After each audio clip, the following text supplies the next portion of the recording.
Assalamualaikum warahmatullahi wabarakatuh.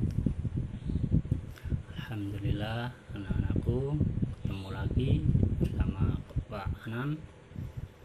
Pada kesempatan kali ini kita akan melanjutkan pembahasan tentang surat At-Tin.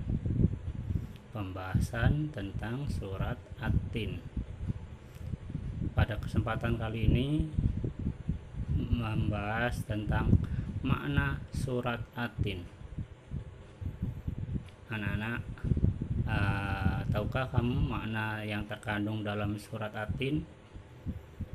Yang terkandung dalam surat At-Tin adalah manusia itu diciptakan oleh Allah Subhanahu wa taala dengan termasuk makhluk yang sempurna. Diciptakan dengan sebaik-baik bentuk, fi aksani takwim. Akan tetapi manusia itu akan rendah apabila manusia itu tidak mau beriman kepada Allah Subhanahu wa taala sebagai Hakim yang maha adil, yaitu Allah Subhanahu wa taala. Ayat pertama berbunyi wattini wazzaitun, artinya demi buah tin dan buah zaitun. Di dalam ayat tersebut Allah bersumpah dengan buah tin dan buah zaitun, yaitu semacam buah-buahan untuk dimakan manusia. Ayat yang kedua berbunyi watturi sinin, dan demi gunung Sinai. Di dalam ayat tersebut Allah juga bersumpah dengan gunung Sinai atau Tur Sinah. Di gunung itu Allah menurunkan wahyu kepada Nabi Musa alaihissalam. Ketika itu Allah menurunkan kitab Taurat untuk menjadi pedoman hidup bagi Nabi Musa alaihissalam dan kaumnya. Dengan kitab Taurat itu Nabi Musa alaihissalam mengajak kaumnya untuk meninggalkan perbuatan syirik menuju perbuatan yang diridhoi Allah Subhanahu wa taala, yaitu senantiasa mengesahkan Allah dengan cara menyembahnya. Ayat ketiga berbunyi wahadzal baladil amin, dan artinya dan demi negeri Mekah yang aman ini. Allah Subhanahu wa taala menegaskan bahwa Dia memuliakan negeri Mekah karena di sanalah tempat kelahiran Nabi Muhammad SAW dan Ka'bah kiblat umat Islam. Allah Subhanahu wa taala bersumpah dengan 4 nama tersebut karena 4 nama itu tidak asing bagi seluruh umat manusia tentang pengaruh dan peranannya dalam melepaskan manusia dari alam kegelapan kepada cahaya yang terang benderang. Ayat yang keempat berbunyi laqad khalaqanal insana fi ahsani taqwim, artinya sungguh kami telah menciptakan manusia dengan bentuk yang sebaik-baiknya. Ayat tersebut mengatakan bahwa Allah Subhanahu wa taala telah menjadikan manusia sebagai makhluk ciptaannya yang paling baik. Allah menciptakan manusia dengan badan lurus ke atas serta cantik dan tampan. Parasnya Allah Subhanahu wa taala menjadikan manusia bisa mengambil sesuatu yang dikehendakinya dengan tangannya, bukan dengan mulutnya seperti binatang. Allah memberikan kepada manusia akal yang dipersiapkan untuk menerima bermacam-macam ilmu pengetahuan dan kepandaian.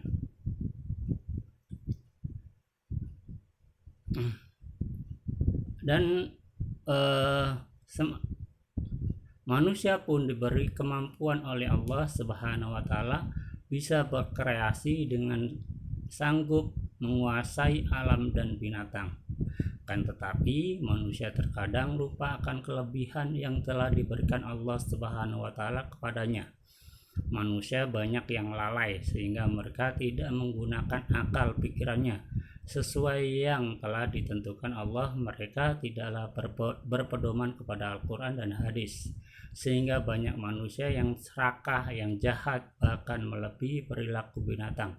Sungguh Allah berfirman yang ayat kelima berikut ini, Tsumma radatnahu asfala safilin. Kemudian kamu kembalikan dia ke tempat yang serendah-rendahnya.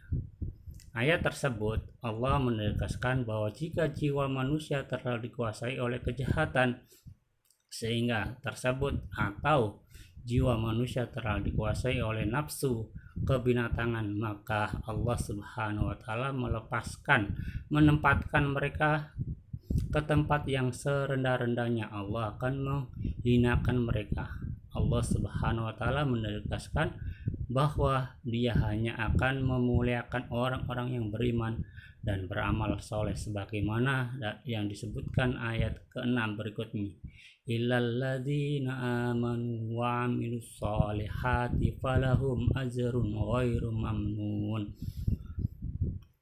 yang artinya kecuali orang-orang yang beriman dan mengerjakan kebajikan, maka mereka akan mendapatkan pahala yang tidak ada putus-putusnya.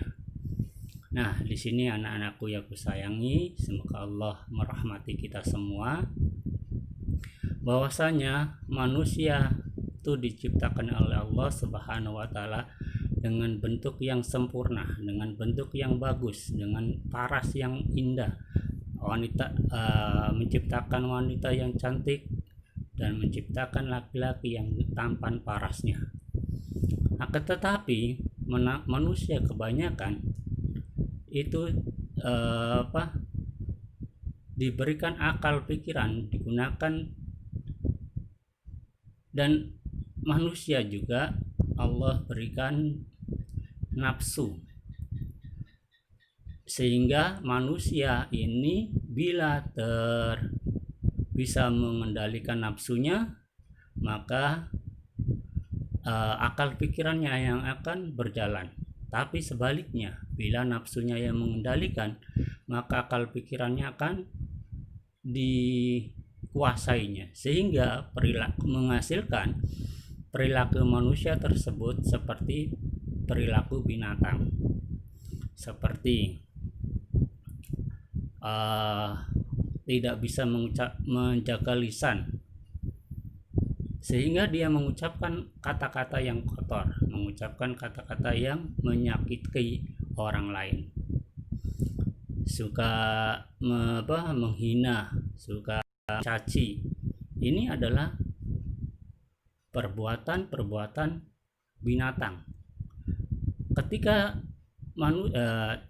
tetapi bila manusia itu dikuasai oleh akal pikirannya, hati nurani, maka dia bisa mengendalikan dari ucapannya, dia mengeluarkan kata-kata yang bijak, dari perilakunya menghasilkan perilaku yang baik, suka menolong, suka membantu, bila memiliki kepekaan, kepedulian kepada orang lain.